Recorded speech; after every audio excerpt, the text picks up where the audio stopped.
Alors bonjour à tous les amis, on se retrouve aujourd'hui pour une toute nouvelle vidéo. Donc aujourd'hui vidéo un peu spéciale parce que je tenais à vous raconter 3 journées qui ont été riches en émotions. Et du coup je voulais tout vous expliquer dans les moindres détails dans cette vidéo. Du coup je parle de samedi, dimanche et lundi. Donc je vais commencer par le commencement, donc c'est-à-dire la journée de samedi. Du coup, dans la nuit de vendredi à samedi, le renard est malheureusement passé et il m'a donc tué ma petite Punky. Donc Punky, c'était ma petite femelle Ouai de Bavent. Donc paix à son âme, elle est malheureusement morte. Du coup, après avoir découvert ce qui s'était passé, je vous ai tourné une vidéo qui est actuellement disponible sur YouTube. Si vous ne l'avez pas vue, je vous invite à aller la voir. Du coup vous voilà, donc après avoir tourné la vidéo, j'ai donc pris la décision d'enterrer Punky. Donc je l'avais enterré derrière le petit portail blanc qu'on peut apercevoir là-bas au loin. Et du coup ça va nous ramener à la journée de dimanche. Donc comme j'enferme maintenant mes oies dans le petit parc où il y a les brahmas de mon frère, et comme ce petit parc a la particularité d'avoir un projecteur qui s'allume dès qu'un animal est en mouvement, ça pourrait potentiellement nous éviter une autre perte venant du renard. Donc voilà pourquoi les oies dorment là-bas, et aussi parce que ça me permet de les surveiller. Donc toutes les heures, j'attends devant la fenêtre et puis j'attends que le projecteur s'allume pour voir s'il n'y a pas de souci. Donc voilà, du coup dimanche je vais donc pour ouvrir mes oies, enfin voilà, je vais leur donner des pommes, enfin mes petites habitudes. Et du coup après avoir mis les oies dans le champ, je ne sais pas pourquoi, je vais donc à l'endroit où j'avais enterré Punky. Me posez pas la question pourquoi, je pense que j'avais besoin d'aller la voir, même si elle était enterrée. Et du coup en me rapprochant de l'endroit où je l'avais enterrée, je me rends compte que le trou où elle était censée reposer en paix avait été déterré, et le cadavre de Punky n'y était plus. Et du coup en regardant plus précisément, j'ai vu qu'il y avait un chemin. Donc actuellement on va pas le voir parce qu'on est le mercredi 23 octobre et ça fait 2 jours que ça s'est déjà, non 3 jours que ça s'est déjà passé. Donc je vais quand même essayer de vous reconstituer le chemin. Donc le renard a dû passer par là, et en fait il y a un chemin comme ça. Ici on peut apercevoir des plumes. Et ensuite ça partait par là. Ça allait, là vous voyez il y a encore un petit tas de plumes. Hop. Et ensuite ici, juste là, il y avait les ailes de Punky. Donc je suppose que c'est la partie qu'il a pas spécialement appréciée. Voilà, donc elles étaient juste ici. Et ensuite il y avait un petit chemin là. Donc je sais pas si on va bien le voir, mais en fait ça passe comme ça. Et ensuite c'est allé dans le maïs. Donc je sais pas s'il est passé à travers les mailles du grillage ou s'il est passé en grimpant sur le poteau. Il a sauté, mais en tout cas ici il y a un chemin qui mène au maïs. Donc je ne sais pas. Hop, je vais retourner au soleil parce qu'à l'ombre il caille. Je vais aller me mettre à côté de Gommette. Peut-être que Gommette elle va vouloir des caresses. Et du coup c'est tout ce qui s'est passé dimanche. Donc dimanche il s'est rien passé d'exceptionnel, mis à part que du coup le cadavre de Punky a donc disparu totalement. Donc je suppose qu'il est revenu la manger. Mais ça fait un peu peur parce que l'endroit l'endroit qui est juste là, c'est quand même proche des poulets, donc ça veut dire qu'il était vraiment pas loin. Et du coup on a vraiment peur qu'il repasse. Normalement on risque rien parce qu'on ferme les poulets le soir, et pareil pour les oies, elles sont ramassées, donc normalement on ne devrait pas avoir de problème, mais on reste sur nos gardes. Du coup voilà tout ce qui s'est passé dimanche. Et puis on va passer du coup à lundi. qui là était super riche en émotions. Du coup, on est lundi matin, aux environs de 9h30. Je décide donc d'aller ouvrir les oies, enfin leur donner à manger, enfin ma petite habitude depuis que je les ramasse. Et en les mettant dans le champ, bon, je passe une dizaine de minutes à les regarder parce que c'est mon petit quart d'heure, enfin j'aime bien les regarder.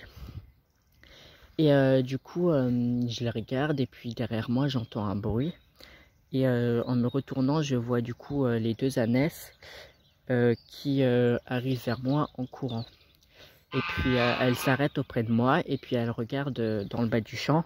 Donc j'étais là environ et elles viennent derrière moi et elles regardaient là-bas dans le bas, au niveau du petit fossé. Et du coup, je décide de me mettre à côté d'elles et de regarder attentivement. Et je vois du coup de l'herbe bouger. Du coup, mon premier réflexe a été de me rapprocher pour voir ce qu'il y avait. Et en me rapprochant de plus en plus, je vois deux gros chiens me foncer dessus. Donc, il y avait un berger australien blanc et marron aux yeux bleus et un chien tout noir aux yeux marrons. Si j'arrive à vous mettre la photo que j'ai eu le temps de prendre, je vous la mettrai. Mais comme vous le savez, moi et les montages, ça fait deux. Et au pire, la photo, je la mettrai en tant que short ou en tant que post. Mais je vous montrerai la photo parce que j'ai eu le temps de les prendre. Et du coup, les chiens m'ont foncé dessus. Et mon premier réflexe a été de remonter en courant du coup le champ. Et du coup, je cours. Et derrière moi, j'avais les deux ânesses du coup qui étaient derrière moi, qui couraient avec moi. Et je sais pas, les émotions ont dû prendre le contrôle. Je me suis arrêté d'un coup sec. Je me suis retourné et les chiens, ils arrivaient sur moi. Nous, va-t'en. Oui, mais va-t'en, mais si les ânesses elles viennent, moi je suis au milieu, j'ai pas envie de me faire écraser. Du coup, je m'arrête d'un coup sec et du coup, les chiens ils arrivent. Et je sais pas ce qui m'a pris, je me suis mis à crier et à donner des coups de pied dans le vent pour essayer de les faire fuir. Parce que je pense que je me suis dit, si je remonte tout le champ, je vais forcément emmener les chiens vers les oies et les ânes. Et du coup, je voulais pas avoir de problème. Et je sais pas, les émotions ont dû prendre le contrôle et je me suis arrêté d'un coup sec. Je me suis mis à crier et à donner des coups de pied dans le vent. Et j'étais encerclé du coup par les deux chiens. J'avais super peur.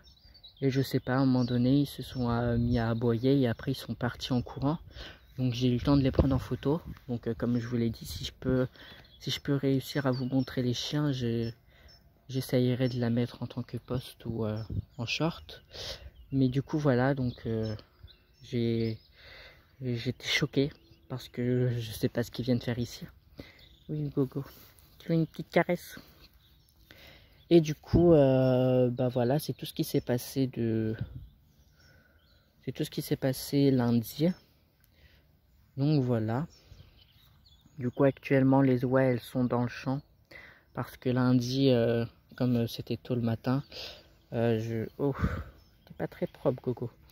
Comme on était tôt le matin et que les chiens m'avaient foncé dessus, j'avais hésité à mettre les oies sur la pelouse. Du coup, si je les avais mis sur la pelouse parce que je me dis, connaissant les chiens, ils vont forcément revenir. Mais du coup, un petit peu plus tard dans la journée, j'ai décidé de les remettre dans le champ. Et du coup, je les surveillais à travers le Velux de ma chambre. Du coup, je les surveillais. Et bah dis donc, aujourd'hui c'est une bonne journée, il fait beau. Et Madame Gommette, elle me laisse la caresser.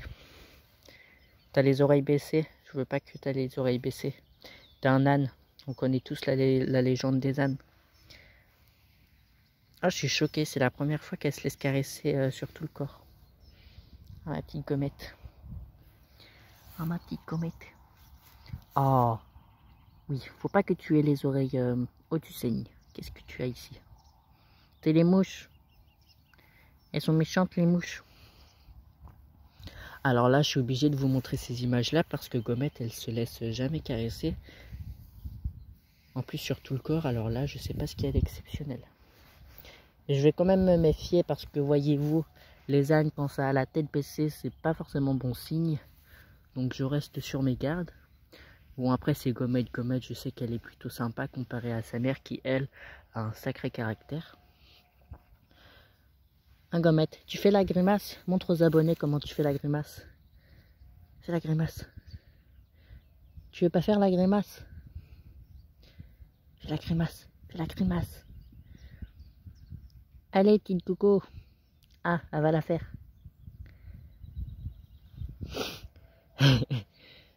Ça me fait toujours rire. Oh non, non, grosse cocotte. Allez, après 3 journées riches en émotions, on a bien le droit à un moment tranquille. Allez.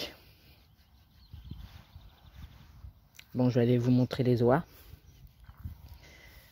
Hop, en même temps, je vais vous dire comment elles vont, etc. Coucou Gnoune. Ouf, pourquoi le porte-habille?